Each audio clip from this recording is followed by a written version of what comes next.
Yankutuna nasio nyamenono. Yanana se wa maya tamfuate shoko. Hey, dear wine, dear no. Wayama na yamenwanwa. Hey, wayama na timwae. Atamfuate shoko. Ghana for me, the unbreakable joy is blessing. Oh, share HRETV. Kosuana she. Now be inshira unbreakable. Keep it locked. Check the statistics. What from beaucoup d'État on my big six. We remove all the girls, logistics. You want here top speed, Olympics. Yo, what up, people? It's your boy Natalie, and I'm watching HRETV, man. Keep it locked. Badman operator. Hello, guys. It's your girl Pamela Odame Watara, and I just want to recommend HRETV for you guys for all your latest interviews. Just stay tuned at HRETV. I love you guys. Hello, ladies and gentlemen. You are watching me live on HRETV. His Royal Majesty. Oh my goodness, I love the name of this TV. HRETV. Oh my goodness. Just catch us live on YouTube. Just go there, HRETV, and click subscribe, and then get updates on everything that they put there, and then watch them also live on Facebook. When you hear the name HRTV, you are talking about television that comes from the heart. Oh, HRTV. Oh, Makuma Tommy Mwati. Me that one say. Good morning, children. A B C D E F G H R E H R E T V. Go and watch HRETV. Bye bye. I was at one, your friend Calibos, the only boss with what is. Do you know about TapTapSend? Unima Metro. TapTapSend is one of the easiest, convenient, reliable money transfer app you can get. You can download TapTapSend on Google Play Store or App Store. We download it and then you register. Register and you are good to go to send money across every place, many countries in the world. TapTapSend. Why wouldn't that? I was at one, your friend Calibos, the only boss with what is. Do you know about TapTapSend? Unima Metro. TapTapSend is one of the easiest, convenient, reliable money transfer app you can get. You can download TapTapSend on Google Play Store or App Store. We download it and then you register. Register and you are good to go to send money across every place, many countries in the world. TapTapSend. Why wouldn't that? I was at one, your friend Calibos, the only boss with what is. Do you know about TapTapSend? Unima Metro. TapTapSend is one of the easiest, convenient, reliable money transfer app you can get. You can download TapTapSend on Google Play Store or App Store. We download it and then you register. Register and you are good to go to send money across every place, many countries in the world. TapTapSend. Why wouldn't that? I was at one, your friend Calibos, the only boss with what is. Do you know about TapTapSend? Unima Metro. TapTapSend is one of the easiest, convenient, reliable money transfer app you can get. You can download TapTapSend on Google Play Store or App Store. We download it and then you register. Register and you are good to go to send money across every place, many countries in the world. TapTapSend. Why wouldn't that? I was at one, your friend Calibos, the only boss with what is. Do you know about TapTapSend? Unima Metro. TapTapSend is one of the easiest, convenient, reliable money transfer app you can get. You can download TapTapSend on Google Play Store or App Store. We download it and then you register. Register and you are good to go to send money across every place, many countries in the world. TapTapSend. Why wouldn't that? I was at one, your friend Calibos, the only boss with what is. Do you know about TapTapSend? Unima Metro. TapTapSend is one of the easiest, convenient, reliable money transfer app you can get. You can download TapTapSend on Google Play Store or App Store. We download it and then you register. Register and you are good to go to send money across every place, many countries in the world. TapTapSend. Why wouldn't that?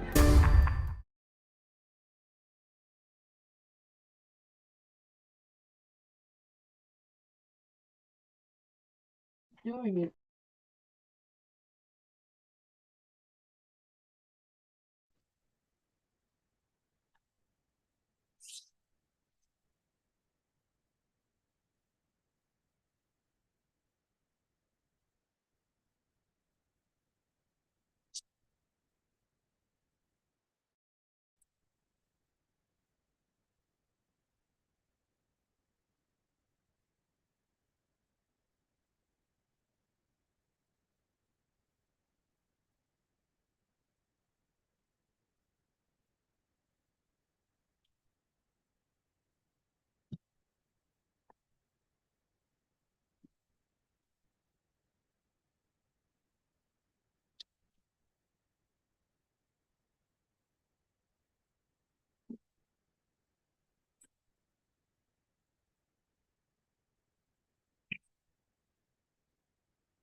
Daniel, picking it up.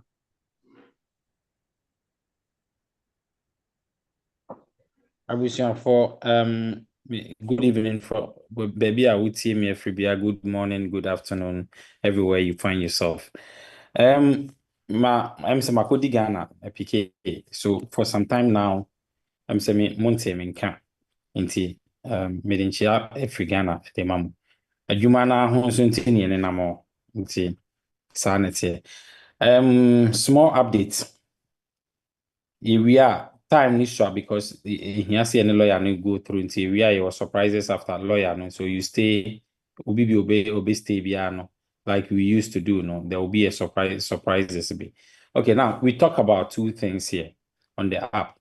I think charity in India for some time now we've been talking about the charity, so that's the first one. My bagana maybe me say just $1 can make a big change in the lives of people. Okay, PK, let me blend. Okay, so I've been in Ghana for now, and I've seen one or two things where your $1 can change life. It's very important the charity on the app, and I'll play with you guys that you think about it and see how best you can use the tab to start donating to transform the country. Secondly, we are having the bill pay where you can use to buy credits data for your people. Now we are bringing in more where you can use it to pay bills and other things. So stay tuned. Very soon it will be on the app. More share app on the store. You can see the tab over there. Coming soon, coming soon. Very soon. We enroll that one too. So more share anymore very soon. The next thing I wanted us to talk about was Ghana, acquire some one or two corporate responsibilities, being one or two be.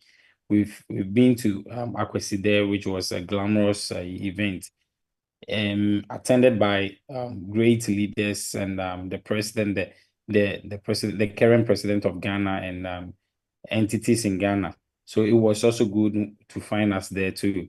Our presence was there. We, as you all know, they contributed to events and stuff like that, but this was massive, moving down there to do such a thing. Our main purpose of being there was to contribute to the Hill of Confanoche. Mr. Otun for a launch, and so we were there too. From there, we've been on the media tour talking about TapTap and what we do, who we are, identity, and everything. And as a big family, I know anyone who finds a video will share, so it get to everybody. Now, we see anyone big. We also want to donate to Udia Hinkai and other events and so child in tech and all those. Okay, I will end here because I don't want to take much of the time. And anybody that stays after lawyer, we have more surprises for you guys, like we've been doing. Thank you, PK. Yeah. It's very clear.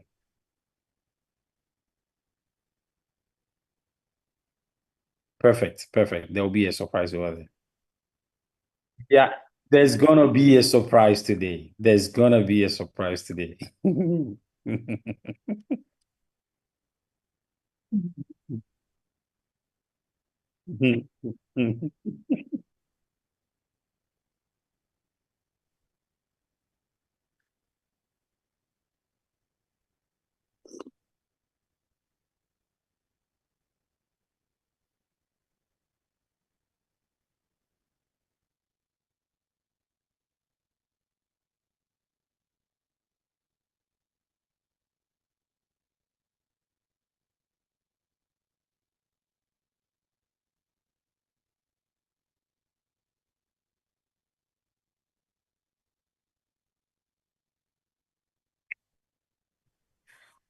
Hello, good evening, Patrick. Can you hear me? Awesome. I am recovering from a cold, so please pardon my voice a little bit, but good evening.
That works for me. Yeah, that's fine. Okay. Awesome. Well, thank you. First of all, good evening.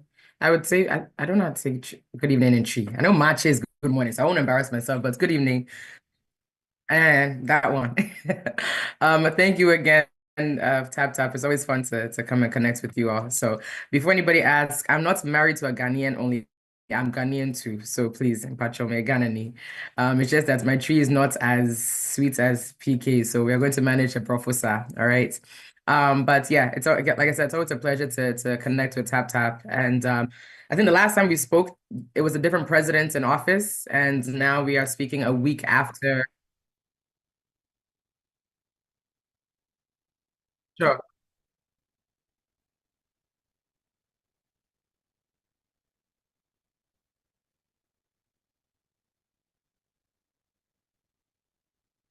Okay.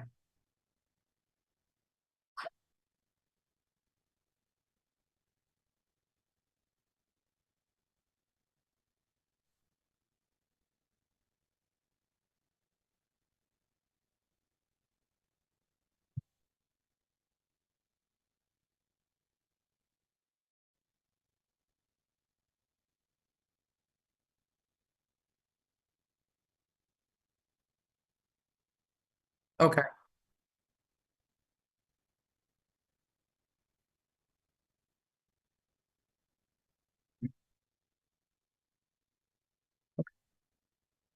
No problem.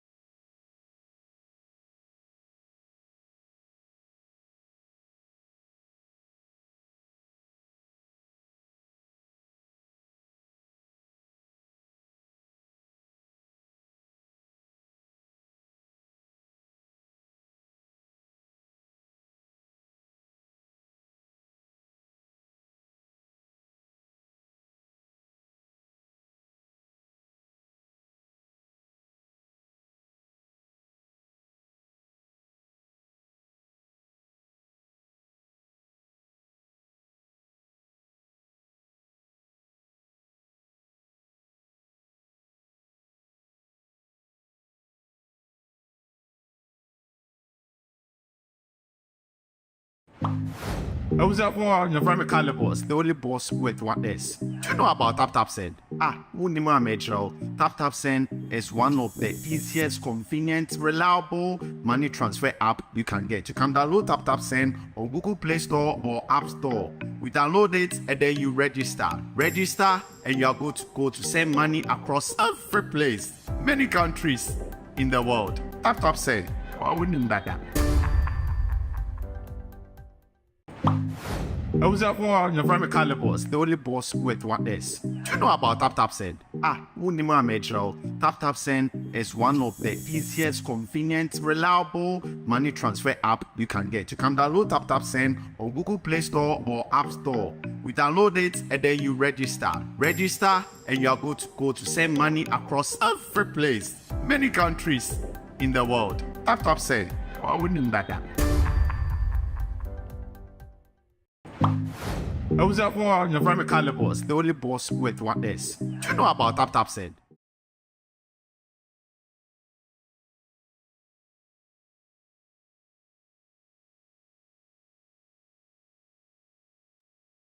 Yes.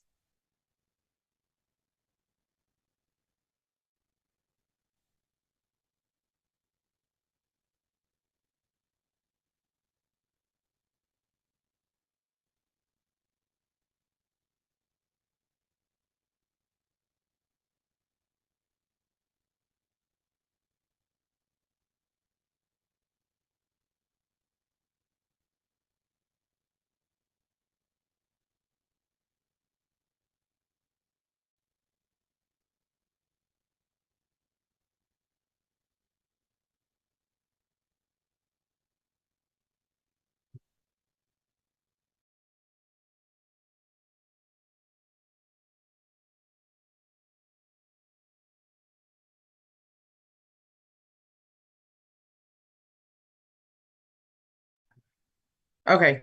We're good now? I think everyone. Okay, awesome. Okay. So I was just thanking Tap for the opportunity.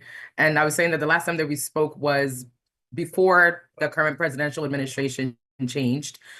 As of last week, Monday, exactly a week ago today, Donald John Trump was sworn into office and he's now the president of the United States. This very same day, he signed a lot of executive orders.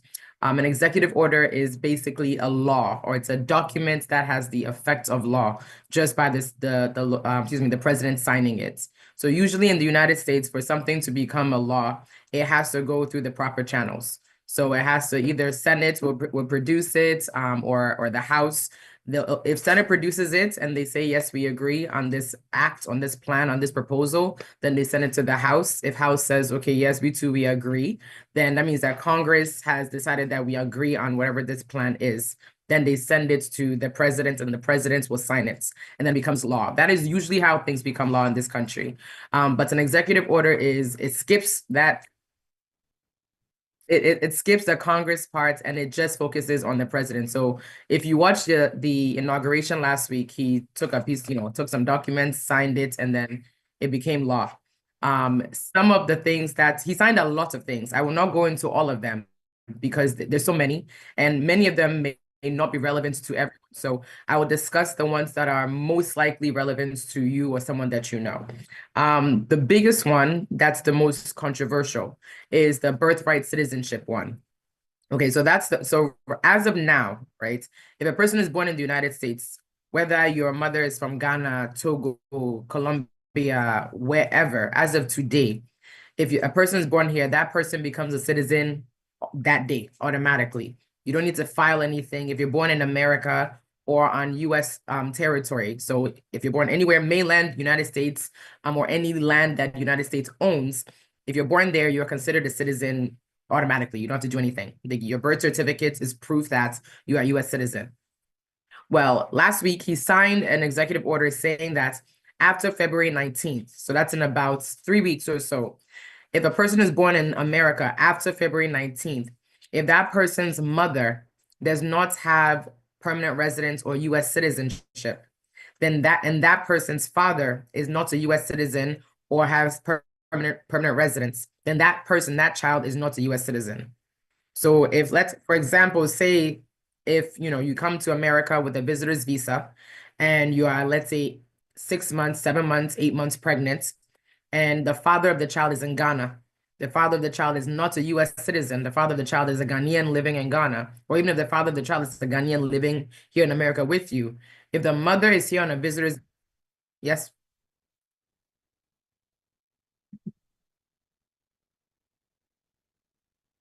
Sure. Okay. How slow do you want me to go? Okay, I'm trying to remember it's okay.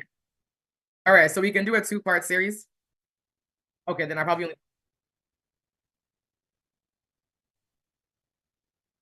focus on just 2 things so that we can really get good information. Okay, so then let me back up. So if a person comes to America with a visitor's visa, a mother comes to America with a visitor's visa, or even a student's visa, or even, let's say, a work visa, H-1B, and that person gives birth in the United States, and that woman does not have a husband, or let's say the father of the child does not have permanent residence. The father of the child is not a U.S. citizen. That child, after February 19th, would not be considered a U.S. citizen. That is what Donald Trump signed last week. Please, it's not official yet. I just want to make that very, very clear, because I think a lot of people have been concerned that, one, is this thing affecting people who are born in the past? It does not. It does not. And so if you give birth between now and February 19th, your child is a U.S. citizen, even if you yourself don't have status. So if the mother doesn't have status at all, maybe the mother is here visiting, or the mother is a student, the father doesn't have status, and the child is born tomorrow, next week, that child is still a U.S. citizen as of now. But what Trump has signed says if the mother, after February 19th, if the mother does not have status at all, and the father also does not have U.S. citizenship or green card status, or the mother does have status, she's here, she's a student, but the father does not have green card or U.S. citizen, that child is not a citizen. After Trump signed it that evening, I think maybe 3 hours or 4 hours later, there's an organization called ACLU, I believe American Civil Liberties Union. Their job basically is to protect the civil liberties of America. So they usually are, they're a body, an organization that will go and file lawsuits in case the government wants to do things that limits or prevents, the rights of the people in America. And so they filed the lawsuits that same evening. The next day, 18 states. Are we good? Yes.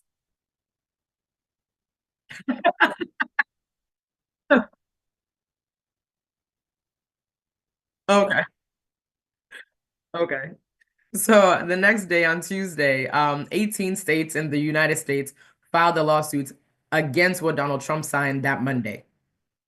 And then I believe Wednesday, the following day, a few states up west, so Washington State and a few other states also filed the lawsuits challenging that what Donald Trump has done is not constitutional. Because in the Constitution, it says plain, if you're born in the United States, you are a U.S. citizen. It doesn't say anything about whether your mother has a status or not. So they were challenging that. The judge that heard that case seems to agree with their position and said that the law is paused for 14 days. So 14 days from last week, the law is paused. The thing is that the law does not go into effect until February 19th anyway. But the case is still in court. It's unlikely that it actually will pass. It's unlikely that they actually will say that if you're born on February 20th, then you're not a U.S. citizen. As of right now, it's still going back and forth through court. So it's a very good chance that this issue is something that may not happen, but it's something that's out there. Okay, but the main thing that I want all of us to remember and to know that if you were born before the dates February 19th, your child is fine. Okay, if your child was born 20 years ago and you want your child to, your child will turn 21 this year and they can file for you, they're fine because they were born before the official dates, which is February 19th. So that's the biggest thing that I say would affect our community as of now. Another main thing, because I don't want I don't want to give too much information, is the mass deportation. I know it's everywhere. If you watch the news, you're seeing that ICE is all over the place. So for those that don't know what ICE is Immigration Customs Enforcement. They're basically the police for immigration. And so sometimes you may see pictures or you may see them wearing jackets that says police or ICE police, because that's what they are. Their job is to essentially find people who have committed immigration violations, broken immigration law, and take them out of the United States. Okay, right now, who they are focusing on, because the plan to remove everyone from America is not as easy as saying everybody, let's go. It's going to take a lot of resources. It's going to take a lot of money that the federal government does not have.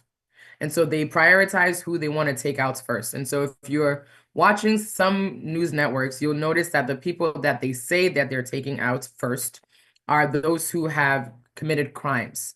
So those who are in the country and have committed crimes and are undocumented, those are the people that are being taken out first. That is what is considered priority. The second is also people who have gone through the entire immigration court process. So maybe you came to the United States on a visitor's visa. You got married. Your spouse filed for you. Immigration, USCIS denied the application because they said this marriage is not real. Then they sent you to immigration courts. You had a lawyer. I hope if you ever end up in immigration courts, please have a lawyer. Or maybe you did it on your own. Whatever the case may be, the judge decided, unfortunately, I don't either agree with you, or you didn't meet the burden, or you don't qualify for what you're asking for, and so I am ordering you to be removed from the United States. Those are people who have orders of removal, meaning that a judge has said you shouldn't be here. So that is the other priority that ICE is looking for. People who have gone through the immigration court's proceedings, a judge has said that you cannot be here, but the person has stayed. Now, if the judge has said you cannot be here and the person has stayed and committed a crime while they're here, or even before the judge says you can't be here, they're also top priority. The fear or the concern that most of our community is feeling is because they're saying that, yes, we're focusing on the criminals, we're focusing on those that a judge has said cannot be here. But in the process of getting the criminals, if you two you're there, we're not going to turn a blind eye. We're not going to look the other way. We'll take you too. And so that's why many could, because I want to say that most of us in our community, we're law abiding. None of us are committing, serious crimes and things of that sort. And so for the people that are, the biggest, I guess my biggest concern would be for the individuals who are using other people's documentation to work. Because I know, say, desperate times calls for desperate measures. I'm not saying say it's correct, it's right, but I understand sometimes people have to do what they have to do. And so there are people that may be using another person's documentation to work. In the event you haven't committed a crime, you haven't gone through court proceedings, but understand that, let's say there's somebody who has committed a crime who works with you, and ICE knows that that person works with you. ICE is coming to look for that person. They don't announce when they're coming. It would be nice if they do, but they don't announce when they're coming, especially to workplaces. So they just show up and they tell everybody to, get against the wall, or everyone should come here, and you're standing there too. They came for person A, but if you happen to be there and they ask you questions, or they find out that you also are here undocumented, they can take you as well. So that is why it's causing a lot of fear in our Isaac Frimpong. It's causing a lot of fear in our community. So my best suggestion to people right now is understand that you have rights in the United States. Nkrata or no Nkrata, you have rights. Once you enter into the country, you're here, whether you came by boat, by plane, by foot, you enter the country, the Constitution protects you to a certain extent. Being in the country means that if they do come to your job and they say everybody get against the wall and they start asking you, okay, what's your name? Let's be honest, you'll be scared. You might just say your name. But I want, at least at the end of this program, I want you to know that if you don't say your name, you're not wrong. You're not under any obligation to tell them your name. You're not under any obligation to tell them where you are from, where you were born, when you entered, or present any documents. You're under no obligation to do that. But if you do, maybe, is it Kukudro, you have Vim and you want to tell them something, or you want to present something to them, just make sure that you're presenting accurate and real documentation. This is where I tap into my tree. Don't laugh, but so when you say you are using Obi Nkrata to work, please, that's not the time to hand over the person's Nkrata. That's not the time to hand over their documentation, because if you are using Isaac, your name is here, so I'll use you. If you're using Isaac Frimpong's, ID to work, and God forbid ICE comes to your workplace, you're not Isaac Frimpong. Do not hand over that documents, because you are handing over a fraudulent and a false document. And that can only make your situation even worse. There's potential defenses for a person who's working undocumented in the United States that can be taken away if you're submitting fraudulent documents to the United States. If your lawyer wants to argue, say maybe you were desperate times, your wife just gave birth, you have a newborn at home, you wanted to take care of the child, that's why you were working without documentation. You handing over that false documents has just killed that argument.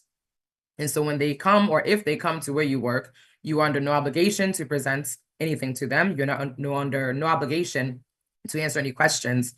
What I would suggest is, if they came for person A. If you know you're not person A and they stop and ask you questions, you can ask them, can I go? I'm not the person you're looking for. They may ask you, okay, then who are you? I don't have to answer that. Am I under arrest? No. Quietly walk away. Again, this is not time to try to be Superman and, unless if you have your Nkrata, if you have your green card, you have US citizenship and you want to, be bold and bad, hey, go for it. But I would suggest walk away. That's if they come to your workplace. This is, again, under the topic of mass deportation. Now, if they come to your home, you have more authority and more power at home than you do at work. Obviously, unless the job belongs to you, I own my own firm. So heavens forbid they came to my office, I can tell them you have no access to be here, no authority to be here. So, but unless you work for yourself, you can't do that at your workplace. If your employer decides to allow them to come in, then you are subjected to whatever it is that your employer has done. Granted, you're not required to answer their questions. Now, at home, you are the king and the queen of your own castle. That's a natural law that you can protect your home, and there's no requirement to let anybody into your home unless you want to. So if you know, say you live in, let's say, shared housing, maybe you're renting a room in a 4-bedroom apartment, you share a living room or something like that. Let the people in the house know that if anyone comes looking for you, before they say, sure, yes, he or she is here, they should come and check. They should come and talk to you. One, if everybody in the house is undocumented, or if anybody in the house is undocumented, I would have a meeting tonight and say, hey, if anybody comes knocking on the door, let's ask before we open the door. Because the minute you open the door, you've said, come in, Akwaba. You've given them more authority. So you don't have to open the door. If they knock on the door, you can ask them, who is it? I hope you're asking people who is it when someone's at your door. Or if you even have a peephole, those things where you can open it and see, who's on the outside, you can look through it. They may not come in official gear, looking like the police, okay? They're also not only male. Sometimes they are females, okay? They also may not come and say that we are ICE, or they may come and say that we are the police, which they are, but they are a different kind of police, okay? They may say we are the police and we're investigating a robbery next door. Can we talk to you for a few minutes? They may try to get you to come outside. If they say they're investigating a robbery next door, you don't know the neighbor, it doesn't concern you. You know what I mean? So you're not obligated to say anything. If they say that they're investigating a robbery next door or anything, they still have to present, proof of, one, identify who you are. And then two, okay, if you don't want to open the door, that investigation next door has nothing to do with you. Two, they say that they're coming to look for Isaac again, go for bid, but I'll use your name again. They're coming to look for Isaac, and you are Isaac. You can ask them, okay, for what? Oh, we have a warrant. The thing is, a warrant is a document that gives authority for law enforcement to enter into a space. Because like I said, you are the king and queen of your home. So if you don't want to open the door, you don't have to. But the warrant means that some higher authority has given them that right to come in to your specific space. But the thing is that the warrants that they need to enter your home, one, has to be signed by a judge, okay? Most of the warrants that they have are not signed by judges. They're signed by one of their supervisors, one of their ICE, superiors. That warrant does not give them access into your home. So I know, because I talk to a lot of people and I give this information out, and sometimes it's easier said than done. You can talk, I can talk now, you'll hear me, you'll listen. But when the call comes, your adrenaline is rushing, it's not that easy. But try to stay calm and understand that is your home. You are the one paying the rent, or you're the one paying the mortgage. So you have every right to ask the questions that you're asking, because if you went to their home, they would do the same thing to you. So you ask them if they have a warrant. Make sure it's signed by a judge. If it's not signed by a judge, you don't have to let them in. If it's even signed by a judge and it doesn't say your name or the name of the person that they say they're looking for, you don't have to let them in. If it's signed by a judge and it says the name of the person that they're looking for, but it's the wrong address, you don't have to let them in. So all of those things are necessary. Because if it says 542 Kumasi Lane, but you know that you live on 563 Kumasi Streets, they're in the wrong place. So all of these things have to be present. Now, let's say it said they use force and they just enter. Please shut up. Like, just be quiet. You're going to be annoyed. You're going to be frustrated. You're going to want to say things like, why are you doing this? Try to be quiet. Tell everybody in the house if they can to be quiet, because anything that you say can actually be used against you. Again, don't submit any documents to them that you know is not correct. I think I'll stop there because I don't want to throw too much at you all. PK, over to you.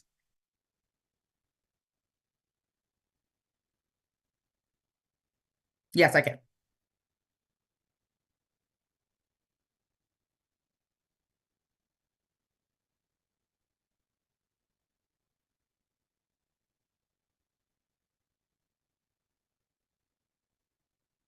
Okay, sure. So another thing that has come up, that again, like I said, a lot has been written, or has been signed, excuse me, by the judge, by the president. A lot has come up recently, but most of it, from what I've read, may not necessarily pertain to our community directly. Some of it is pertaining to the border, for people who've entered the United States, crossing the border, don't have documentation or have entered within the last 2 years. There's more recent policies that have come out that are relating to people who are under what's considered temporary protective status, TPS. Fortunately or unfortunately, Ghana is not a designated country, so nobody from Ghana really has TPS. So I won't go into that. But one of the, I guess, more positive news that has come in this situation is that if you're filing for a green card, you no longer have to take the COVID-19 vaccine. If you want to, for shaggy reasons, feel free, but you no longer have to. As of October 2021, so about 4 years ago, everybody who is filing for a green card, whether in America, whether from Ghana, if you're looking for a green card in America to be a permanent resident here, you are required that you have to submit proof that you've taken the COVID-19 vaccine. If you didn't want to take it for, let's say, religious reasons, you had to file for a waiver. The waiver's application fee was like $1,000 and some change. Most of the time you have to hire an attorney to draft the waiver for you. So I won't say they punished you for not taking the vaccine, but they didn't make it much of an option. So most people had to take it in order to become a permanent resident. As of last week, that's no longer the case. Okay, so if you're applying for a green card going forward and you don't want to take the COVID vaccine or you haven't taken it, you don't have to take it. You can still apply for your green card without that's proof. And yeah, I think that's about. I know you said 10 more minutes, but Okay, that's so all. lawyer, let me ask you. So how many pointers were we going to talk about? Were you going to It's give us pretty four bad up? echo. You said there's an echo. Yeah, is it only me that's hearing it? Do you still hear the echo? Yeah. we Yeah, can we hear can you. still hear it. Oh, I'm not sure why. Probably you have two devices open.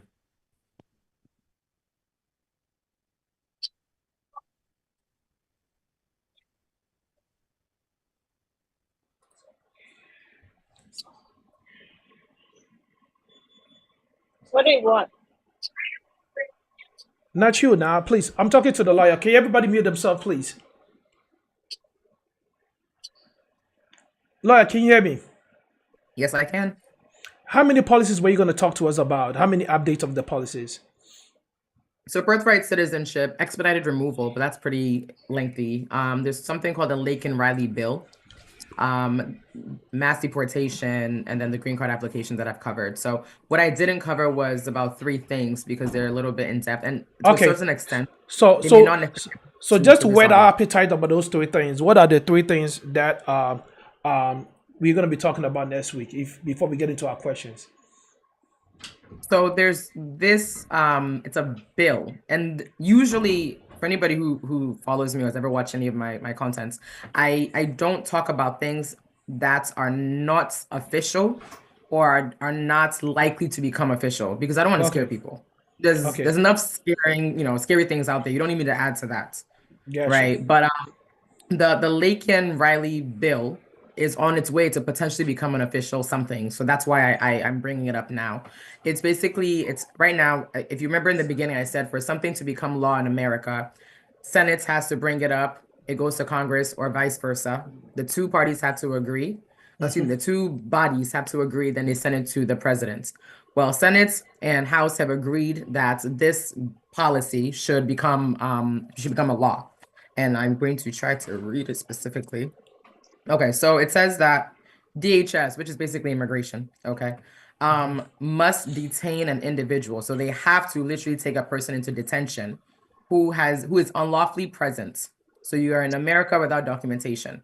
Doesn't matter if you entered with documentation and it's expired or you've Okay. overstayed. All right.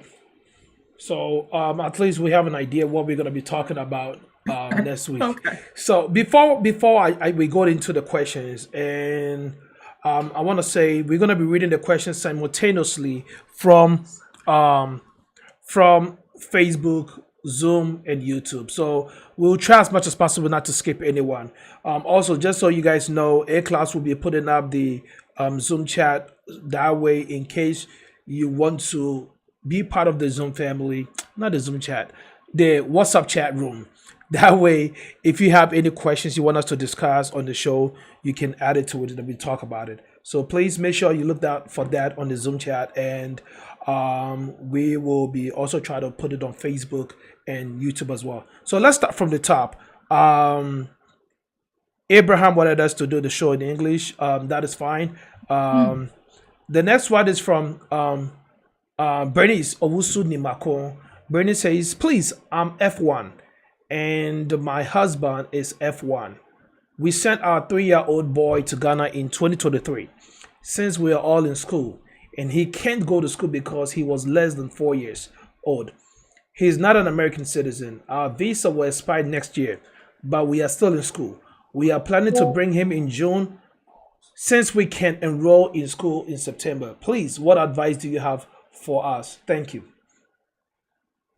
Okay, so I can't and I don't give legal advice on this platform because, one, for me to give you advice, I have to be your attorney, and we have to have a one-on-one confidential space where we can talk and I can get more information about your question. So what I can, excuse me, what I can say is that generally speaking, so long as you and or your spouse are fully enrolled in school and you're not completed, but you haven't completed your course of study or your curriculum, your son still has the ability to come to the United States under your status. So you're an F1, your husband, it seems as though, is also an F1. I know you said your visa expires, but does your course of study end? Are you graduating in a few months? Or I think you said next year. Are you graduating next year? If you are, then that's when your actual status ends. Your visa as a student can end tomorrow. But if you are here for a 4-year program, you're still allowed to stay because your ability to stay in America as a student is governed by your I-20, that document that the school gave you, not by the visa in your passport. That visa in your passport only says you can come and go until that date comes up. But your I-20 says you can stay here for as long as that date is listed on your I-20. So if you and your husband, I don't know who's graduating when, if you're graduating in May of next year and he still has 2 more years to go, then he probably should be the one to file for your son to join you as a dependent. So that's the best way I can answer that question in a public space.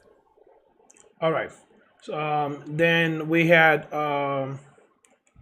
Agata says that the Zoom link has reached its capacity. So just so you know, we have increased the Zoom link so people can still join. We already got people joining as well. So please click on the Zoom link if you want to come on the Zoom.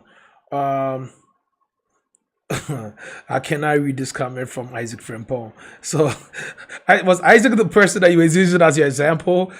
Yeah. Maybe because he has your last name, right? No All right, relation. so- I don't know that man. all right. Ella Donko says if they have a warranty, I think he's talking about a warrant. If they have a warrant, can they break down the door? I mean, that's rude if they have a warrant. They don't have to. So there's a thing in law. If there's an exigent circumstance, so an emergent situation, let's say they come knocking on the door and all of a sudden they hear noise, just diddy, everyone's running. You can hear toilets flushing as if people are throwing documents and things away. They have a reason to break down the door. So yes, they can. Okay. How would you, and this is from Na says, how would you identify a judge signature?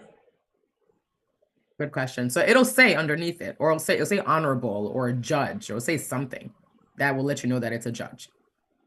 Okay. John Kweku Ediafo says, his question is, what should I do since I don't have any state ID at the moment, but I have already filed for adjustment of status and waiting for USIC as to call me for my fingerprint, and I haven't called and haven't called me yet. What should he do as it relates to? In terms of him not having an ID, and he already, requested for the adjustment of status and waiting on the USCIS. I think he kind of put it wrong. It's USCIS. Do you have a passport? If he has a passport, that's ID. Okay, so the passport is an ID. John, Yeah. I'm pretty sure you heard that. Irene Chase says, what are the current policies for I-131 applications? Current policies. So I-131, that's an advanced parole. That's a travel document. It depends on the context that the question is being asked.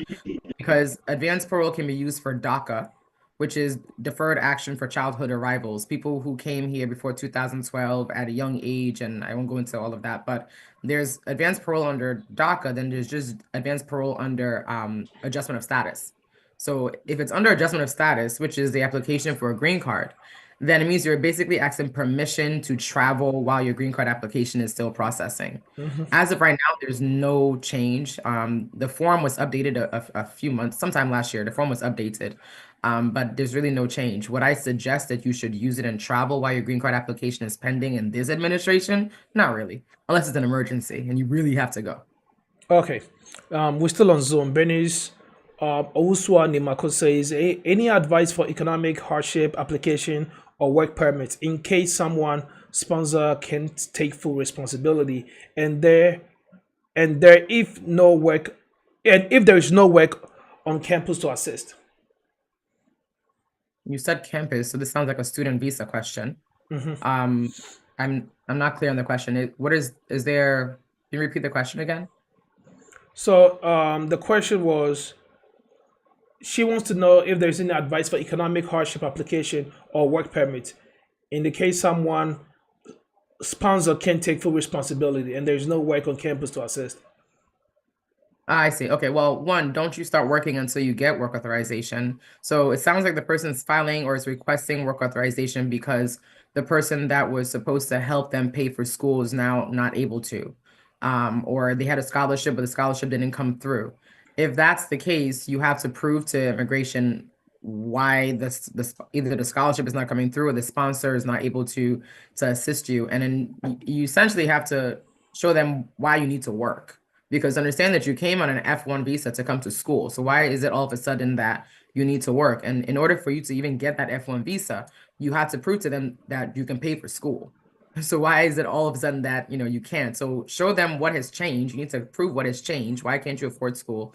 But you also need to prove to them that the jobs on school, if there are jobs, may not be enough to cover your expenses. So if you are living on your own in, a nice penthouse apartment, it's $5,000 a month, and school is only allowing you to work 20 hours a week and they're paying $20 an hour, you really can't make your expenses. So that's what you have to show. All right. Just for the fact that we have a lot of questions and we try to get to all the questions before the end of the day, I will just be a little faster with reading them out. Boris AJ says, and again, we're still on Zoom. Boris AJ says, after IJ ordered me removed 2009, I applied for stay of deportation with ICE and it was granted in 2013. ICE told me I was free to go. Trump's first term, no one bothered me. So what is the chances of me surviving this time around? I am in a tight spot.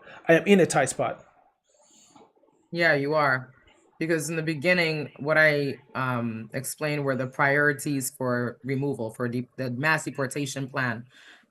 You fall under that, right? You're a person who has gone through the immigration court system and you've been deemed removable. A judge has said you can't be here. A stay of removal is discretionary. It's basically the government giving you mercy. At any time, they can change their mind. There are a lot of attorneys, myself included, that are encouraging people who are under that situation to just be aware and be mindful. You said that they just let you go. I don't know if you're being called in for monthly check-ins or, if you're under supervision and all of that. You just want to be aware because they have your information. You've gone through the court system, so you're someone that may be considered, and I'm not saying to scare you, but just so that you know that you're someone that may be considered a priority. Okay. Well, Mame Bia says, good job. Lord says, great show. Thank you guys very much. And also, A-Class did put in the chat link. So please, if you're on Zoom, the chat link, the WhatsApp chat link is in the Zoom chat. And please click on that, join the WhatsApp chat link so that we can all communicate on next topics and the good stuff. At least we know what we're talking about next week, but I'm talking about for future and subsequent topics. Also, those of you on Facebook and YouTube, we will post the link over there for you guys as well. George says, very good job. Akosia Aka says, thank you. And I'm not sure what the N stands for, but we'll go with that. N says, will it be fair? Will it be fear-mongering if advised to stay away from large gathering if possible, undocumented persons, or large gathering of possible undocumented persons. Is it fear mongering? I wouldn't say that it is. I think it depends on who's saying it and what they're saying it for, right? Right now, information and knowledge is power. And so I can't speak to the intention behind why someone would say anything. If they're saying it so that you're informed, so that you're aware, if they're saying it and they're adding, hey, these are the steps to mitigate the situation, these are the steps to keep you safe, then I can't say it's fear mongering. But if they're just saying, what's now, and all of a sudden someone is saying, say, okay, ICE is next door, like that's fear mongering. Like, and especially if it's not true. Or like, don't go to African markets, don't go to church, don't go to it because they're everywhere. That's fear mongering. But if, what I've been telling people is just be aware, right? Just be mindful. I wouldn't say avoid large crowds of undocumented individuals, because how do you know who's documented and who's not exactly? And if I was to say, yes, avoid big crowds of undocumented individuals, that means just stay home, because you don't know who's documented and who's not. All right. This one is from Mark Coffey. Mark Coffey says, please, my wife applied for me, but it's more than 15 months since we applied. Please, what is your advice for me to take? I don't know what your wife applied for you for, a fiance visa, spousal visa, because that determines how long it's going to take.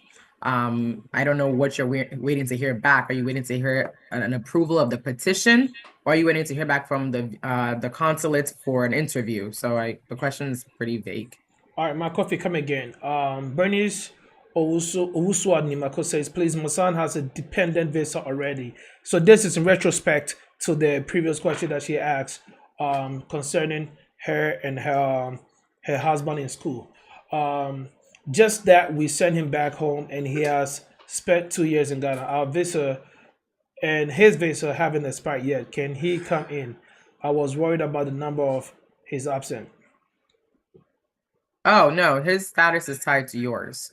So as long as you're in school, or your husband, whoever he's filed under, is in school, then he can come back. I see your concern is he's been out of the country for so long. I mean, that shouldn't be an issue. As long as the visa has not expired, he can still use that to enter the country, because you, his mother or his father, are still a student. All right. Kenan says, can a parent with a permanent resident file for change of status for their adult son on daughter who is here on DACA? If so, can they file for a work permit? Can the parent who's a permanent resident file for an adult child, son or daughter, who's on DACA? Oh, son or daughter. Okay, so he said on, so that kind of threw me off. So son or daughter who is here on DACA? A permanent resident parents can file for their adult son or daughter, DACA or no DACA. Will they be able to file for a work permit?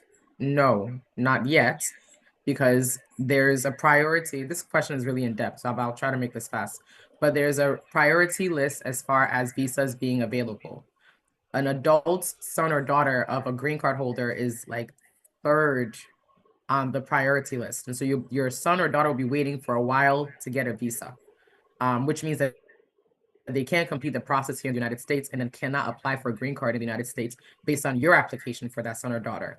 But you said DACA, and so if your son or daughter is here on DACA, DACA allows you to file for work authorization. So your child should have work authorization already, unless their DACA expired, and then that's a different conversation altogether.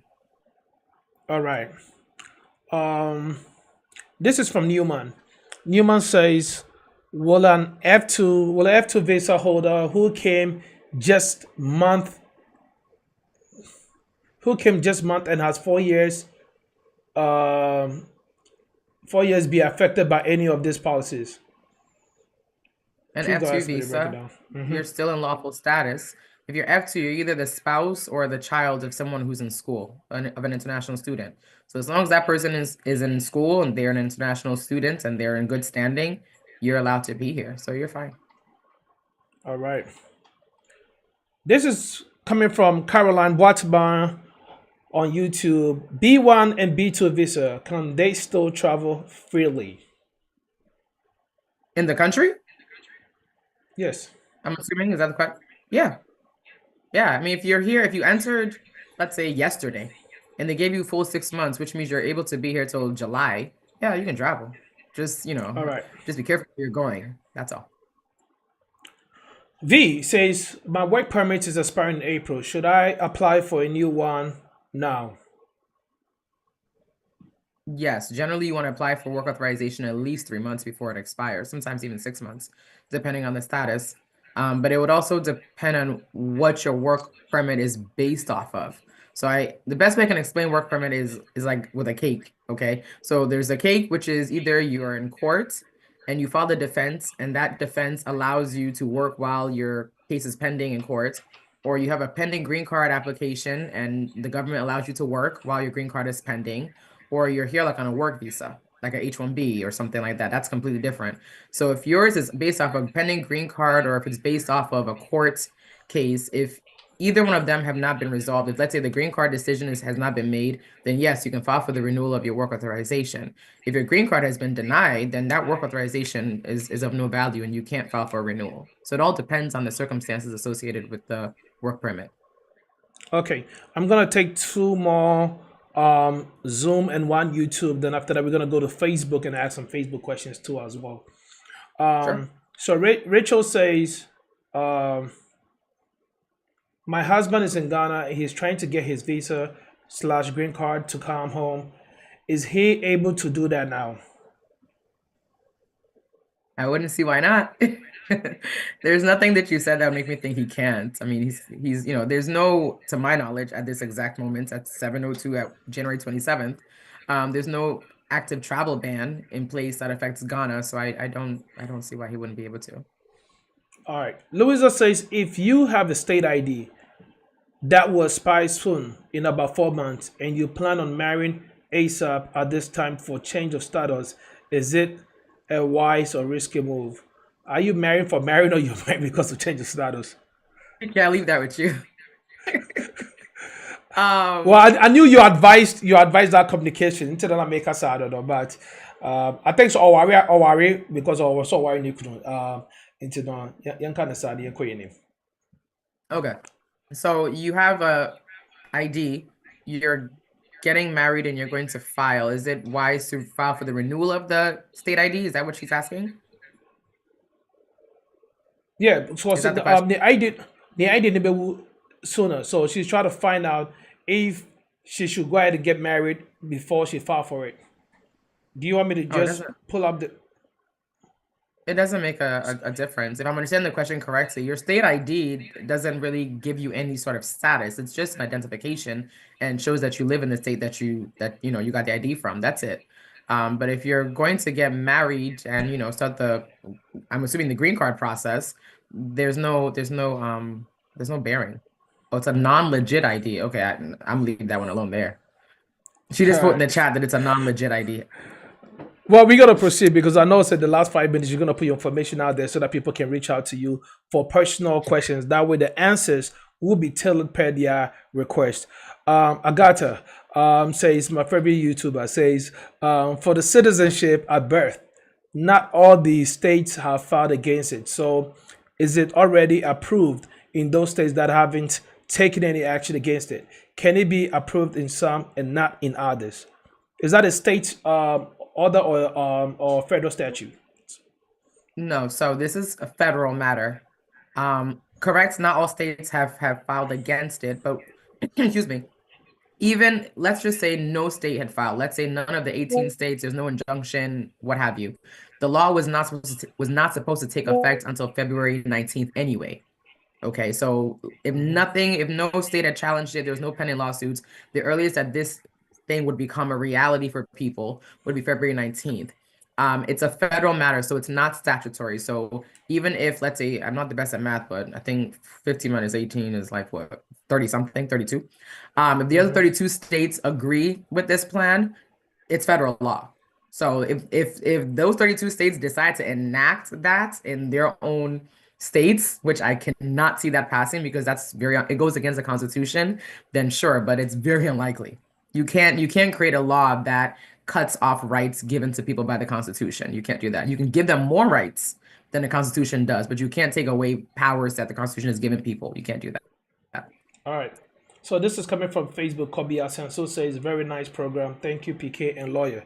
Kobe, thank you very much. Back on Zoom, iPhone says, can ICE raid a church while mass or service is going on? ICE, we need a deal. That'd be crazy, right? No, they cannot. Churches, synagogues, temples, mosques are technically considered private property. So they can't really raid there in the same way. It's similar to when they're coming to your home. They have to ask for consent. Now, let's say it depends on how the church is set up. If it's like an open reception area that is open to the public, if it's the parking lots or something like that, I mean, which you can argue that that's still private property. But if it's any aspect of the property that is open to the public, then ICE can come and do whatever they want to do there. But if it's, let's say, the sanctuary and there's a service going on, that's a violation. No, you can't do that. Will they still do it? Possibly, but yeah. So we're gonna go do 2 more questions from Facebook. Then we're gonna jump back on Zoom. Sure. So this is from Alfred Owusu. Trump said during his campaign, all students who finished will be given a green card for free. I didn't hear that. Please, since he resumed office, does this still hold? Did he say that? He sure did. He said, that I Why think, did he answer it like that though? Because he said it during campaigning. If it was something that he was really trying to make good on, the same way that he signed an executive order to try to take away birthright citizenship, the next document could have been what he promised. So yeah, he said that, but wow, I didn't hear that. Yeah. Oh yeah, he promised if you've gone to school, you've graduated in the United States, he thinks you should be able to stay here and you should be able to get a green card. Everybody who graduates should get a green card. That's what he said. So the question is it going to hold on to that? Hey, he said promises made, promises kept. So we'll see if he really keeps that one. But is it possible? Does the Constitution allow that? Well, the Constitution is Would he not be able to- really, it's not the Bible for immigration. Congress would have to pass something. So the Constitution, immigration is ran by Congress. Congress passes laws and then it makes its way into the INA and all of that. Then it becomes official, I guess, policy. But could he really sign an executive order to make that law? He really could if he wanted to. I mean, he did sign an executive order in his last administration to ban, international students. So he did that. So he really could if he wants to. But does he want to? All right. Lauren Shaw Paul Prepare says, what are the chances for someone with master's degree in finance to qualify for EB1 national interest waivers? Master's degree, EB1, maybe EB2. I would say probably in a better position. What is the degree? Master's in what? Master's degree in finance. Yeah, I need to do a full evaluation on that. Yeah, that's not a question I can answer here because I need more information to be able to give a proper answer. But I probably say EB2, not EB1. Alfred Berkon, your question was basically the same thing that was asked by Alfred Owusu. Wow, great minds think alike, Alfred and Alfred. So Jemima says, can I have the chat link again, please? Jemima wants the chat link for the WhatsApp chat link so that she can be part of the family to discuss topics. And again, it's only for topics. I promise you we do not put spam messages over there. SB says, please, how can one apply for a visa to the US if she has a student visa for 2 years in Canada? How can one apply for visa for school to the US? No, she didn't specify school. So how can one apply for visa to the US if she has a 2-year student visa in Canada? You'd be applying as if you're in Ghana. If you have a 2-year student visa in Canada, you're not a Canadian citizen or national or permanent resident. You'd be applying for a visa the same way that you would be in Ghana. You have to go to the government's website, submit an application. Presuming it's a visitor's visa, you have to prove that you'll go back to whether Canada or Ghana after you come here for whatever your purpose is. All right. But that's assuming it's a visitor's visa. Sarah says, really enjoying the show. Thank you very much, Sarah. Mami Bia says, what do you do when the police has a warrant? I thought you already explained that.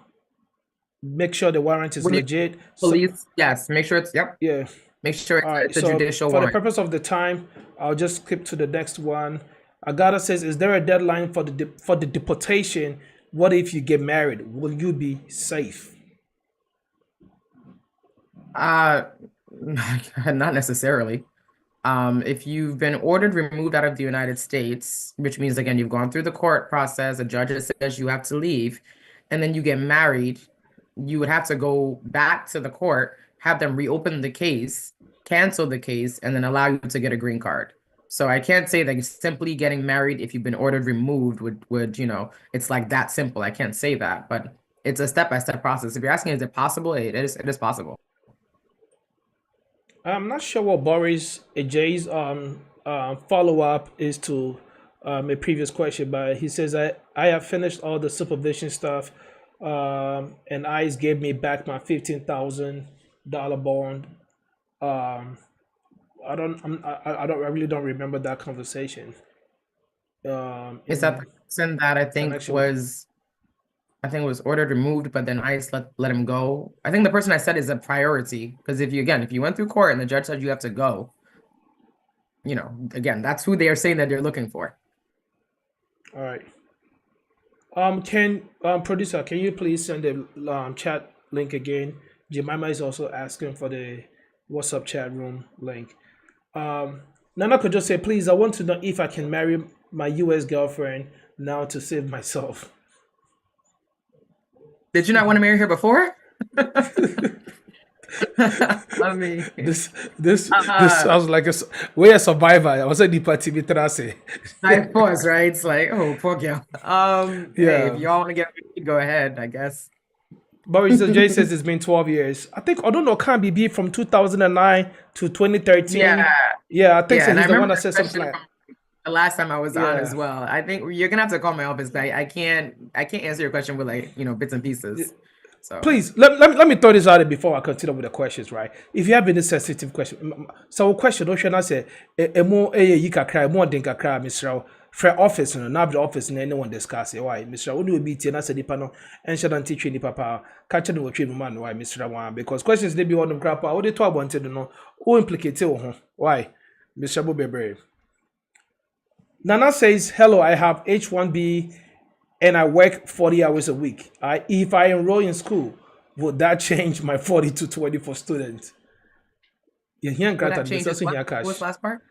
Basically, no. If he enroll in school, will his 40 hours be switched to 20 instead of 40? Oh, so you're only required to work 20 hours if you're on F1 status. If you're on H1B, you're not an F1. You're H1B. So you can attend school under H1B as long as it's not going to affect your work or your ability to do your work. So no, you're not limited to 20 hours because you're under the H1B policy, not the F1 policy. Okay. My coffee says from I-130. I'm not sure what that follows with it. So my coffee, can you? So this is the thing, please. If you already asked the question and you're doing a follow-up, try to add the previous question to it because there's a bunch of questions that we are reading so that we can have a clear understanding what you are talking about because there's so many questions that she's answering. So it might, a bit buffing in this one. iPhone says, does ICE have jurisdiction over church? Oh, you already answered that. Dr.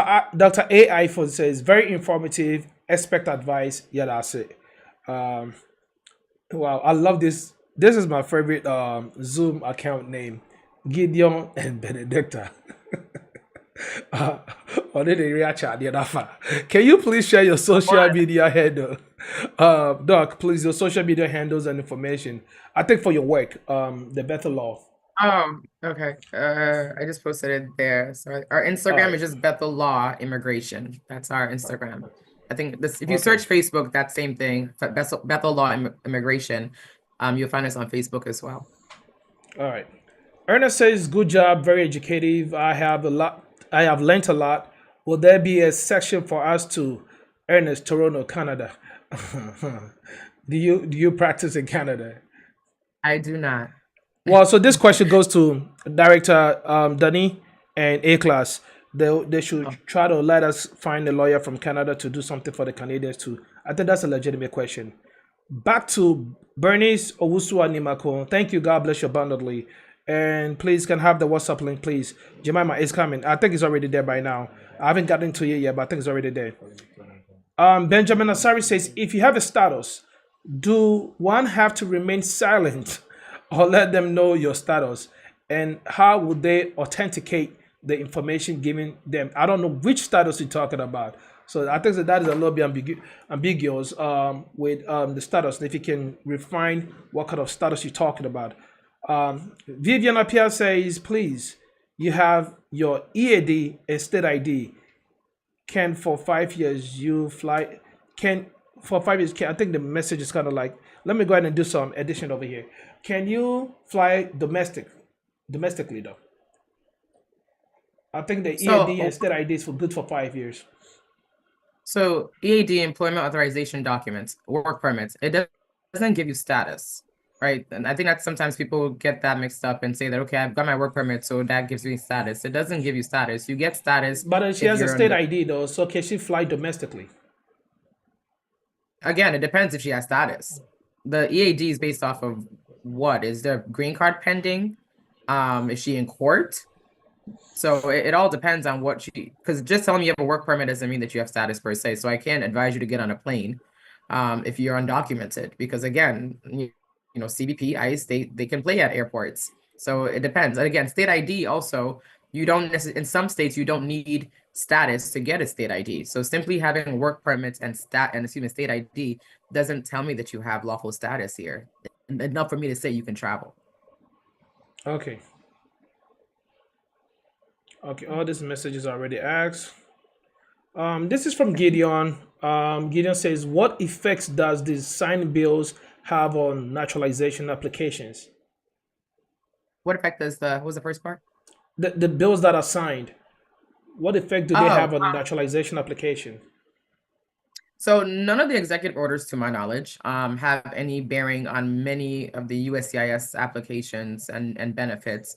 What I will say, though, is that USCIS is expected to be more detail-oriented and be more thorough in their assessments and processing of applications. And so if you're filing for citizenship and you know that you got your green card by the divine grace of God, you know, you and yourself who were fasting for three months and you know, every time then you might want to wait before you go file for your citizenship, at least talk to a lawyer.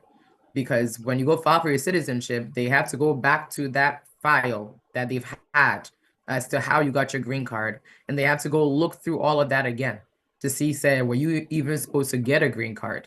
And so if they find anything in there that says, you weren't supposed to get a green card, you can forget the citizenship. Now they're going to try to revoke that green card, and now your case is even more complicated than it needs to be. So from personally, again, I'm not saying you can't apply for citizenship, but I'm not really encouraging many people to apply for citizenship currently unless you talk to a lawyer and do a really good assessment of your background, just to be safe. All right. Admin. I'm pretty sure he's the admin for our Zoom account. I'm just going to give him that title for today. Admin says, but you did say earlier that if you are in a place that is rated and you are legal status, the chances of you being taken in is high, correct? Why would you be taken if you're legal? It doesn't make sense. Did you say that? Because I think it was not a rhetorical question, but it was a question just to clarify what he or she heard earlier. So if you have lawful status, you're a U.S. citizen, you're a permanent resident, you're here on H-1B, you know, you're here in authorized stay, because I think a lot of people are also concerned that if they don't have green card or citizen, they're in trouble. Not exactly. If you're here on a visitor's visa and you arrived yesterday and they give you a full 6 months, which means you're able to stay here till, let's say, July 7th, you're fine. You have status. You have lawful status. You're legally here. If you're on H-1B and your job, you know, it gave you 3 years, you have lawful status. If you're in school, F1, and you're studying something that's a 3-year program, and you know you just started this, you know, this is your first day of your spring semester, you have lawful status. So lawful status in the United States is not limited to green card and U.S. citizen. If you have a visa and it's a valid visa, it's your visa, and it's still, you're here in your authorized stay. So you haven't overstayed. If you're a student, you're still enrolled in school, then you're not undocumented. You're okay. All right. We're going to take this one, then we're going to go to Charles Ade on Zoom. I think I see that he has his hand up. So we're probably going to give him 30 seconds to ask a quick question after we read this one. Rachel says, my husband lives in Ghana and can he still get his visa? Yeah, I wouldn't know why he shouldn't be able to. I think there's a clause to that, but I'm not sure what the clause is. So let's go to Charles Ade. Can you please unmute yourself and ask your question? Please, you have less than 30 seconds for the question, because we have so many questions to ask the lawyer, and we only have 9 minutes left. So please, 30 seconds, Charles Ade. He said now everybody wants to unmute themselves and talk. Charles, go ahead. All right, Charles is not speaking. Celestine, go ahead and unmute yourself. Celestian is not speaking either. Hello? Largo. Yes, Celestian, go ahead. Hello? Go ahead, 30 seconds. So if let's say you got citizen through your parents and like you have a US passport, but you currently don't have like the certificate of citizen, do you still need to file for the N600 form or no? So the lawyer in me wants to say yes, but I haven't even done it myself. I'm in the same exact situation. You probably should. You have to pay a pretty hefty price for it, because in some instances your passport's not enough to prove your U.S. citizenship status. I know that sounds crazy, but in some instances it's not. So it's good to have a certificate of citizenship. I'm speaking to myself too. Okay. All right, Yago, please, 20 seconds. I think I'm gonna take the time to 15 seconds. Okay, so this is a little more generalized, but then I just wanted to ask, do you have like any advice for F1 students who are probably graduating this May and are considering staying, whether through work or any other means? Just like a general advice, what they should do. Thank you. So no legal advice, but generally speaking, if you're graduating this May, if you're eligible for OPT, you want to start looking into that, because that'll give you at least one more year to stay here. If you studied STEM, which is science, technology, engineering, and math, the book smart people, you may be eligible for another 2 years after that 1 year. So if you're graduating in May, that's what you want to focus on right now so you can extend your time. If you already have applied or you're eligible for the OPT, just be mindful of the company that you work for. Because if, let's say, maybe you're not fortunate, you don't find love and your spouse doesn't file for you, employment-based green card is a possibility depending on the company that you're working for and whether they have the capacity to file for you. Also depending on what you're graduating with. If you're graduating with a master's degree and you're studying something really specific and you have the necessary experience, you may be able to pursue the national interest waiver. That's the EB-2 filing. So where you can petition for yourself based off of your background, your credentials, whatever it is that you want to do in America that will benefit America. That's like the easiest way to explain it. You may be able to do that as well. Or if you are graduating with a PhD and you're brilliant, then you may be eligible for the EB-1. That's extraordinary ability. You've gotten awards, or you're a researcher, or you're a professor. There's an option for you to go through that route as well. So if you're graduating in May, just start thinking about the future in case you don't have a loved one or something who can file for you. All right. Irene, 10 seconds. All right, thank you. So I'm a green card holder. I filed for my spouse about almost 24 months ago for the I-130. And I wanted to know if there are any laws or bills kind of limiting the I-130 applications that could be processed and granted. At this very moment, there's nothing that has been passed that I think would affect I-130 petitions at this very moment. You're waiting 2 years because it's taking close to 4 for that kind of a application to be processed. Okay, thank you. All right. No problem. Nana, 10 seconds.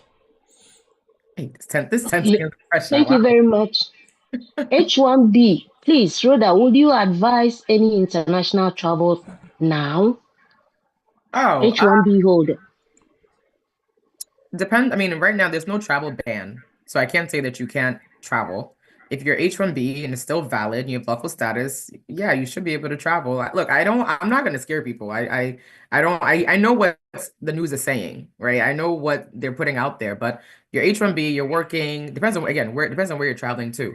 But if you're working and you're good, you're in good standing, then yeah, you should be able to travel. If you want to go to Puerto Rico, All have right, we're fun. gonna Enjoy the take sun. we're gonna take last two callers on Zoom. Then we're gonna go back to reading our message because we have 5 minutes left. And if when we're done with the message and there are some time, we can come back to. So we're gonna take Robert and Nanawan. Robert, go ahead and ask your questions in 10 seconds, please.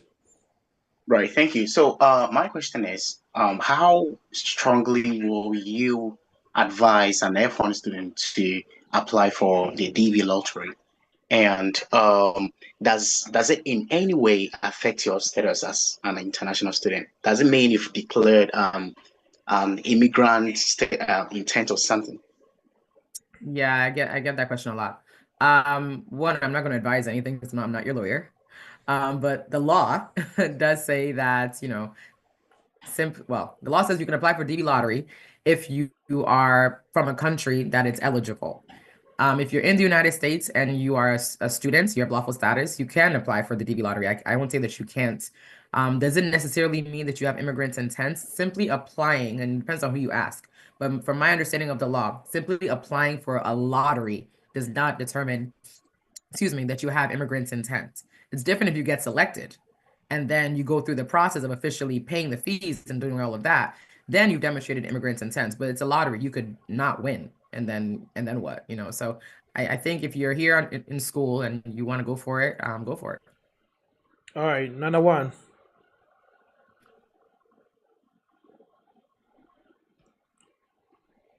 Hello. Yes, sir. Hi, Rhoda. I want to find out if DUI affects a first-time offender affects your application for an I-130 for your children.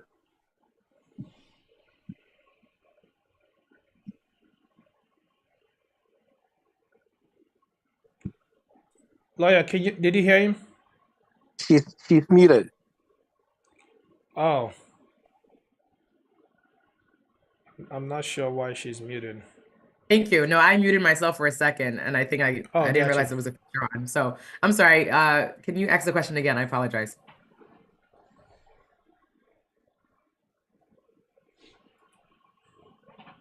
No, go ahead and ask your question again. I was asking us if the DUI, first-time offender, affects your application for I-130 for your children. Oh, DUI. Oh, okay. I-130. No, no. The petitioner's indiscretions, for lack of a better term, is not going to necessarily affect the beneficiary, your children, unless it's certain crimes. If it's crimes, sex crimes against children, then yes, that would make it a little bit more complicated for a person in that situation to file for anybody. But if it's I don't want to say if it's just a DUI, but if it's a DUI, you should be fine. If you're going to apply for citizenship, then you might want to have a conversation with a lawyer before you do that. All right. I would like to apologize to the rest of you guys with your hands up, but we have to finish some questions. We're not going to be able to go through all the questions on Zoom and YouTube and Facebook as well, but we're just going to go as much as we can till the lawyer is ready to fall off the meeting. So the next one is from TT. TT says, I came with the visitor's visa and I had overstayed. My question is that I don't have a state ID apart from my passport, which shows that I have overstayed. Can I show it to ICE in an encounter? No, don't do that. All right, Barbara. I will reiterate. No, I will reiterate. You have no obligation to give ICE any information about yourself, whether you have a U.S. passport or whether you're here undocumented. You're not under any obligation. So, no. All right, Barbara said thank you for the important information. We appreciate you. I think Yago already asked this question on Zoom. So we're going to go to Ken M. Ken M says, follow-up question for DACA. Any updates on whether they would ever be granted permanent residence? Nothing. It's still being litigated. All right. You can renew your DACA status. You can still keep renewing, but I have no update on that. I'm sorry. Okay. Efria says, what happens to your children who are born here and under 3 years and mom has received letter to be deported? Is there a way the children's minor age save mom, can save mom? Not alone. Just giving birth to children in the United States is not a defense to removal. Yeah, not by itself. If you said the mom has received what? The mom received a letter to be deported. A letter to go to court or a letter to actually be deported, because that's two very different things. And usually, if you're not receiving a letter, I mean, you'll get deported.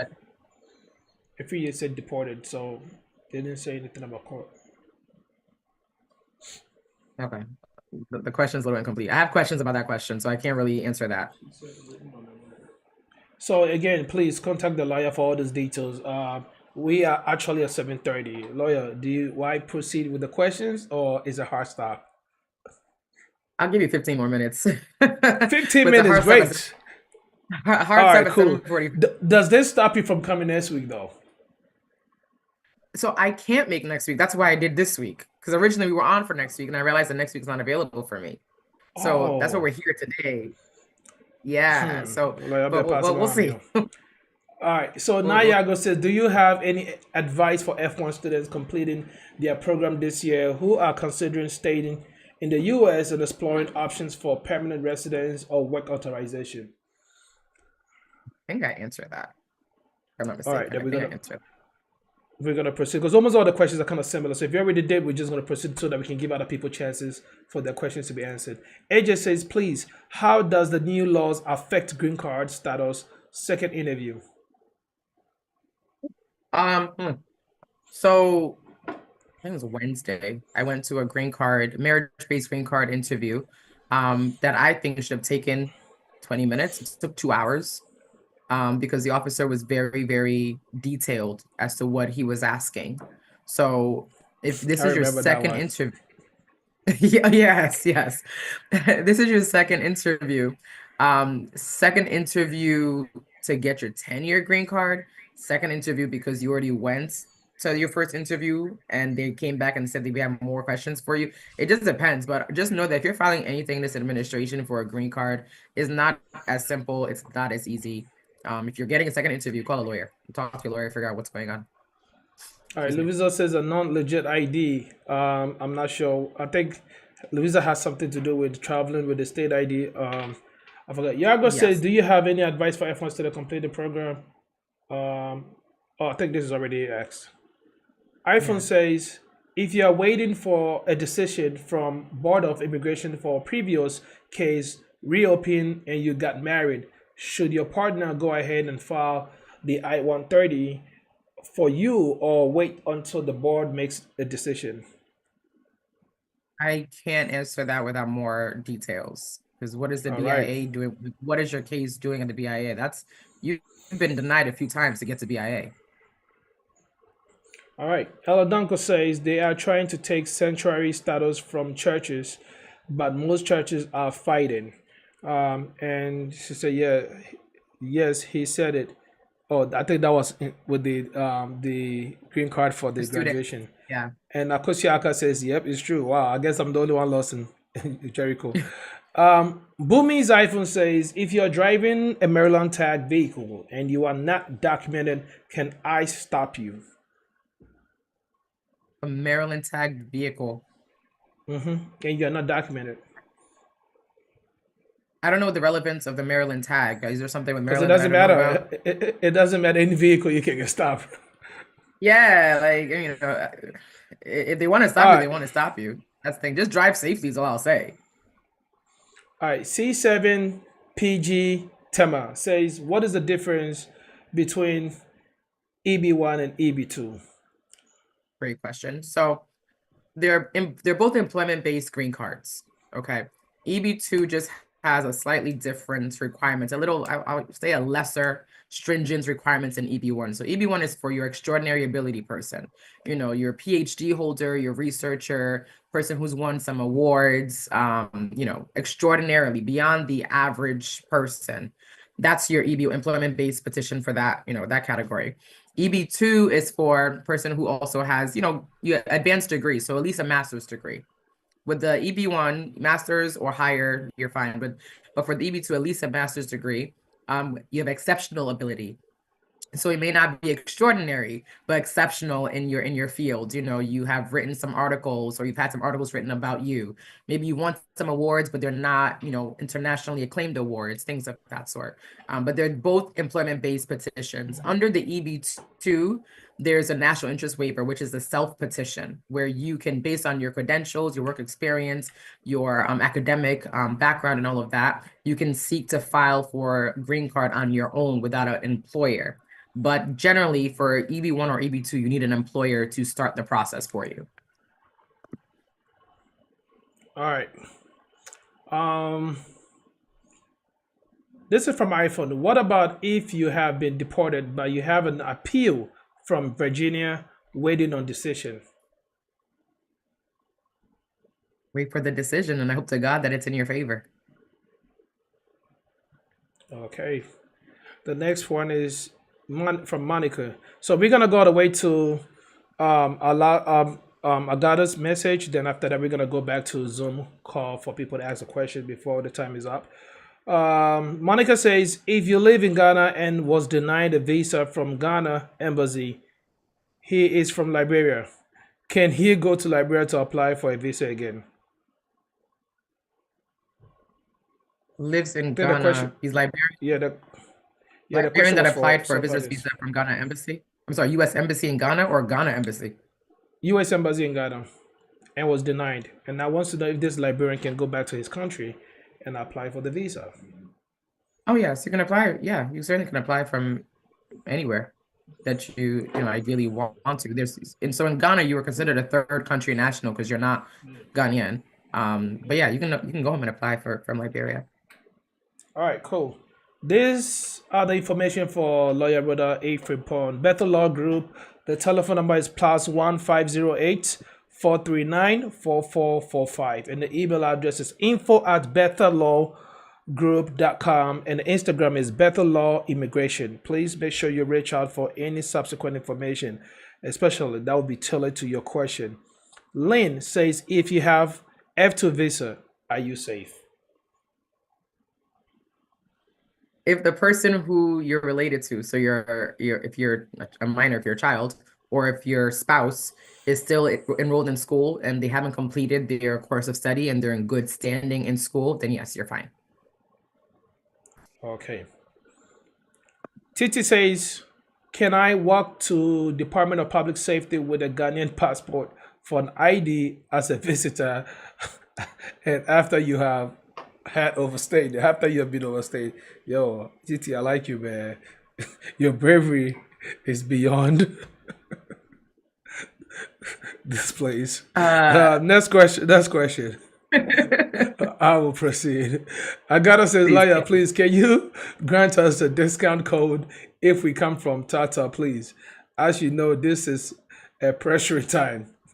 I think she will make cash out. I'm giving about I think an hour and 45 minutes of my time to answer a lot of questions after a 9-hour workday. So in as much as I would love to, I cannot because again, I give out a lot of free information. You're not paying just for my time. You're paying just the value to the information that you're getting. And so I see setting up an appointment as an investment. So unfortunately, no, there's no but lawyer, discount for that. my guy say, Obuba, na say, Obumbeti, Omenya discount. I said, many years will be son. I'm many. You told people that. My guy rough. Say, lawyer, dear. Oh, no problem. So then you'll just pay the other half that they don't pay. That's all. They'll be miserable. Price all right, so let's go to Zoom and have people. I think the first person I see on my so it's gonna be V, Mac, Nanekia, Brigitte Du. Those are the 4 people that I'm gonna call. Then if there's time, we're gonna go back to. So V, please unmute yourself. Pacho 10 minutes. Why, Michelle?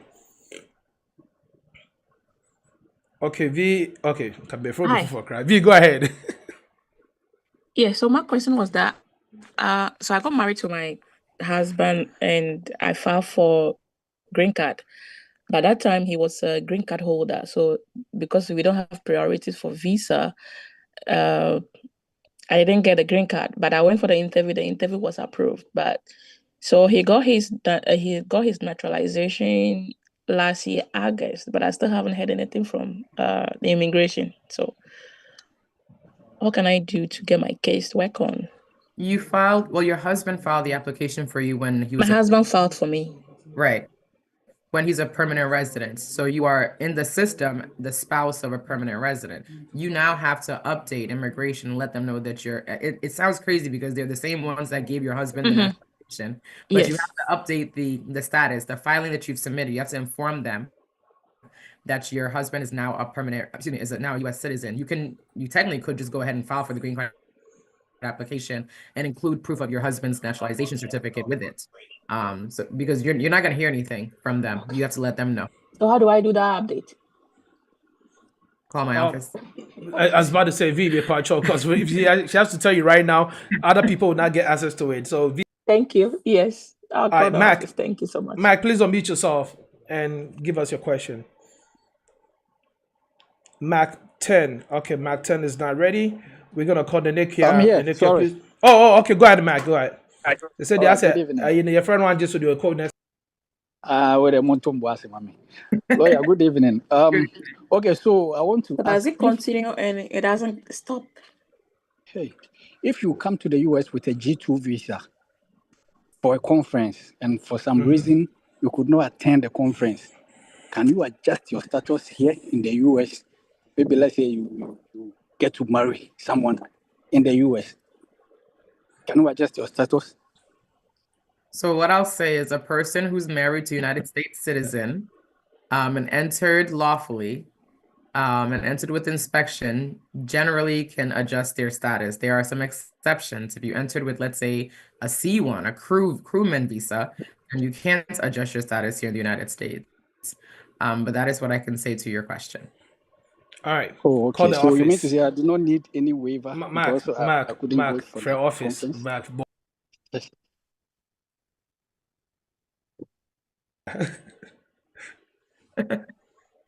Hi, doctor. I'm still hearing you. Oh, to the within a chair, answer me. The real okay, doctor, the way we reading personally. But back, Mr. For office, because a question, the way a lawyer answer a question, that means it's for office, We'll be. And then you can patch meet yourself, right? Then you can proceed. Good evening. So I also overstayed. I think the lawyer partially answered my question, but mine is a little bit of fear.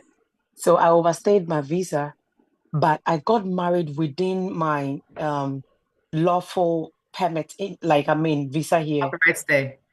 Yeah, I got married within that time when my visa was valid, but it was after 90 days. I came with a B1, like a visitor's visa. And now, by the grace of God, my husband got a house and put my name on the lead. Like he has my name and certain document that he's trying to put me on. But now I am scared. I just don't want my name in the system. Yes, sir. Just call the lawyer because information they two-way. Why, Mr. For lawyer? Oh, my in-law answer me, Pacho. I'll answer that part because she said she's scared, and I don't want anybody to be scared, right? Yeah. So you entered lawfully. You entered as yourself. You didn't come with a Kiamansa's visa. You came with your own visa, Yes, please. your own passport. You got married. To a U.S. citizen. Okay, so it sounds like you did your research because you waited the 90 days. So you got married, and is the application pending, or are you now about to apply? I'm now about to start applying, but just that I'm scared. I'm scared to be in the system so that Trump will notice me. Well, you came with a visa, so they know you're here. Okay, right. So you have again, if you're staying free of crimes and things of that sort, then you should be okay. Okay, thank you so much. I appreciate Lawyer, it. just to be fair to the others, and I'll cut you 1 minute. Bright, Mr. Unmute yourself. You're the last person, and after that, we're gonna sign a lawyer. It's exactly 7:44, and I do not want to abuse the time. Bright, go ahead. Bridget, sorry. Okay. Hey, Bridget, I'm sorry. No. Okay, so please, you gave a general advice to those of us completing in May, and you said that we can use the OPT route. So I want to find out if, I'll be done with my master's, and then I have done some PhD applications. So if I get funding for my PhD, like I just want to find out, is it feasible to also use that route? Like right after my master's, I do my PhD. So Absolutely. I want to know if it is okay. Yes, absolutely. You can. That's really good. Well, good for you to get a PhD. Good for you. But yeah, you absolutely can. If you've been accepted into the school and the school is giving you the I-20 that you need, you can just continue the trajectory and keep going. Yes, you certainly can. Okay, so the school be starting in August, and then so like the school be starting in August, and I'm completing in May. So within that few months, can I use OPT to work those few months, or I cannot do that? Well, if you file for it, oh, I see what you're saying. Yeah. You have to file and get the OPT. You don't want to work. Do you have work authorization? Okay, see now we have okay.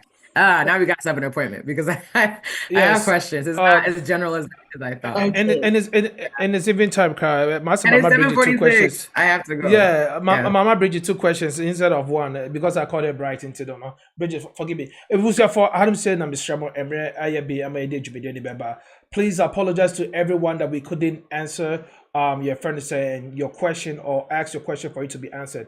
Please, her information is on it. Please make sure you contact her Bethel Law group, and the number is +1 508 439 4445, and the email address is info@bethellawgroup.com.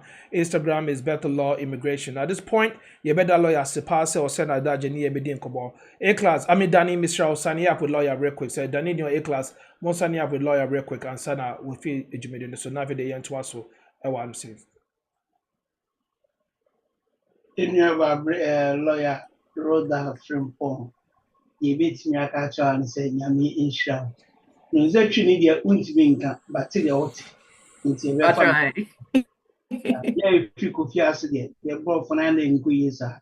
In the public, you could say answer. Yami Shop, we really appreciate what you've done, and I will say, God bless you for your time. Because getting a lawyer to spend over close to 2 hours of their precious time now, ain't easy. Into your vacancy, I mean, sure, for all that you done for us. And to everybody here, for my top people, I to answer some questions now. Please, if you got lawyer number, details, email address there, and their website there, please contact them for any assistance, and they'll be willing to help you. But your consuls were, and that's the time that we need to know. So please have your question very precise, and when you go, you put it to them and they'll assist you. God bless you, lawyer, you and your team. And we really appreciate it. Thank you so much. Good night. Lawyer Rhoda, yeah, that's it. Thank you very much. And we'll try to see if we can get her next week. If not, we'll get another lawyer to come and we'll continue this topic. Thank you very much. God bless you. What did you why? All right. Mom, we'll share what Facebook, YouTube, and we want to say big thank you to you guys. At this point, the show is not fully done. We are still telling you to contact the lawyer about it, and also her contact information is on the screen. Please, Bethel Law Group. The number again is +1 508 439 4445, and the email address is info@bethellawgroup.com. Instagram is Bethel Law Immigration. Please make sure you do the needful and contact her so that you can actually get your information or your questions answered. That is where we're at with it right now. And please, at this point, those of you watching us on Facebook and YouTube, we're going to be signing out on Facebook and YouTube, the live session, and we will still be talking on Zoom concerning the Q&A session with TapTap Send. So if you have any question or any concern, any contribution, or any add-on for TapTap Send, this is the right time to do that. Please, you can still meet us and gather on Zoom and ask any question. In case you have sending issues, you have pending issues, you have whatever that you have concerning TapTap Send. This is the session that we do that is called the Q&A session with TapTap Send. So please, we have Danny, we have A-Class, we have Uncle Jimmy, Oba, Lady Smart, Auntie Christy, and Dorothy, and the rest of the leaders available to help answer all your questions for you, irrespective and regardless of the state that you're currently in right now. Again, I'm forever going to be your host for the show. My name is Pikil Ferguson, and I'm with my outstanding producers, Nana Akwesi Wydot and Nana Lord. as well as A-Class and Danny helping us to bring the show to you. Thank you all so much for coming. Maybe I'm will be Ghana, UK, Europe, Canada, USA for no, even Dubai, Middle East for maybe I'm will be our share media that was saying we hope so you will still subscribe to the channel HITV, both YouTube and Facebook, and also be part of our chat room, and let's communicate. Let's talk about the topics. We will try to bring you guys another lawyer next week to complete those questions now you're wanting to me and other policies that haven't been discussed yet. So please, let's do so. Thank you guys very much. God bless you all. And please stand by for the second part of it. We're going to go for a quick commercial break. Then after that, we're going to hand over to A-Class to take over the show from there. Thank you. I was at one, your friend Calibos, the only boss with what this. Do you know about TapTapSend? Unima Metro. TapTapSend is one of the easiest, convenient, reliable money transfer app you can get. You can download TapTapSend on Google Play Store or App Store. We download it and then you register. Register and you are good to go to send money across every place, many countries in the world. TapTapSend. Why wouldn't that?